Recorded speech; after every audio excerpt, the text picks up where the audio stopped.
And Phil Egan is here with us this morning to talk to us about the difficult night for Dundalk and Celtic last night.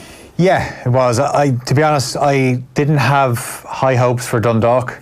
I watched the first leg of both ties last week, and I just thought, no, Slovan will score, and then Dundalk need 3. And going into last night, they had only scored 1 in their 5 European games this season. So they ultimately end up with 2 goals in 6 European games. Not good enough. Not good enough. Then with Celtic, they had some uncomfortable moments last week in Romania, but I thought because they got the away goal, they should see it through. They blew it. Obviously, there's been a lot of talk about Tierney moving to from Celtic to Arsenal. Now, he wouldn't have been available last night anyway because he's injured. So the guy that they have at left back, or had at left back last week, Bolingoli, who they signed from Rapid Vienna, he was awful last week. Neil Lennon didn't trust him last night, ended up playing one of his best midfielders, Callum McGregor, as a left back. So he's getting absolutely slated for that. And they're still, they're in the box seat, with 10 minutes to go, and they concede twice.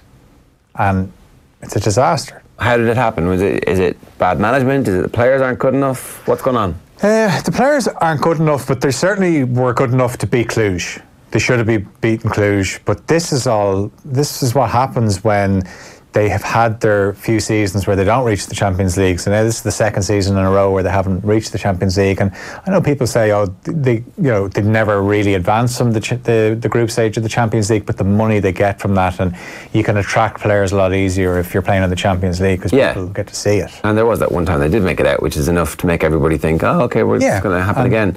And all those great, they did have some really good one-off results down the years. Where would this Celtic team come in the Premier League? Wouldn't survive. Wouldn't, they're a championship team. Now, if they were given the funds that Premier League clubs have with the TV money, then they could build something pretty good. But saying that, could they attract the top players? You hear of the likes of Newcastle and Sunderland, and even there was a stage there where Liverpool were having the same problem where players want to go to London. They don't want to go up north. So how do you get them even further up north to Glasgow? At what point does this happen? How far back do you have to go to find a Celtic team that would survive in the Premier League? Is it only a couple of seasons? Is it 5 years? Is it? I wouldn't say you have to go back that far. I think as the last few years now, the quality is diminished. In terms of that squad. Is this his lowest point? It doesn't feel like Neil Lennon. I think when Ronnie Deila was there, it felt a bit worse. Yeah, it doesn't feel like Neil Lennon is an improvement on the previous version of Neil Lennon, and I'm not really sure why they decided to go back to Neil Lennon. I suppose that he was there when he was available when Brendan Rodgers left for Leicester, and he finished off the season how I think a lot of managers who took that job would finish it off, that won trophies. So they decided, this is a guy that as a player, bit of a legend, part of the Martin O'Neill team. He obviously famously, when he was in charge as manager, beat Barcelona. That was 2012, that game when Tony Watt scored. So you can see why they would be attracted to him, but there was a lot of Celtic fans that thought, no, this isn't actually going to be a good appointment. Yeah. Because Brendan Rodgers had played a certain way, and you need to continue that, go with a manager that plays that kind of football. Yeah, and that felt like the right thing to do, and this is a retrograde step, and getting knocked out of Europe is a retrograde step, and all of a sudden Rangers are getting closer, and that period of dominance they had could well be coming to an end, right? Yeah, well, they obviously have their eyes on the 10 in a row, so they've 8 in a row. But you're looking at Rangers beat them obviously in the Old Firm last season. They beat them at Ibrox, and that was a significant win. But Rangers were so inconsistent.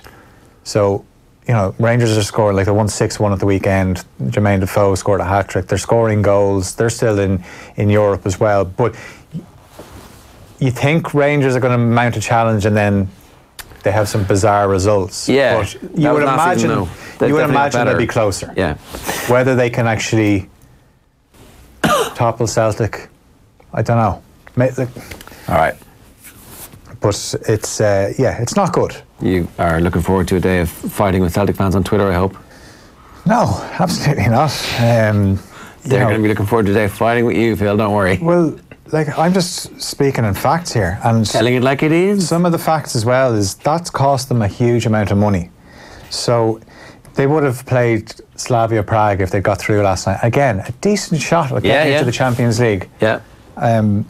Then again, I don't know if Celtic would have been good enough to beat Slavia Prague, but if they had won that, if they'd gone through, they would have been guaranteed over 15 million euro.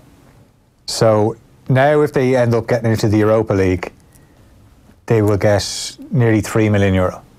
So already you've lost the guts of 12.5 million. And what are their chances of getting into the Europa League? Yeah, they don't know who they're playing yet, but they're going to be playing a team that won't be as good as Cluj. Right. And you know, they got out of the group stage of the Europa League last season. They ended up losing to Valencia. Okay. How much did they make for that? Do you know? I wouldn't know off the top of my head now, but I'd imagine, like, look, when you're talking Europa League and Champions League, there's talking cheap. Yeah, absolutely. But all right. No, I said the facts are the team isn't as good as it used to be. They should have beaten Cluj last night. They were ahead. They were 3-2 up with 10 minutes to go. They couldn't see it out. Rangers are closer. If only they had a brilliant young fullback who could have helped them defend in that last 15 Yeah, but as I minutes. said, he wasn't available anyway. He's injured. But we'll see how. I'm going back to even what Pat Nevin said at the weekend. Tierney is going to be an unbelievable player, I think, in the Premier League. But that's where Celtic are at now. All their best players are getting taken, and they're not replacing them with decent quality players. So this is what's going to happen.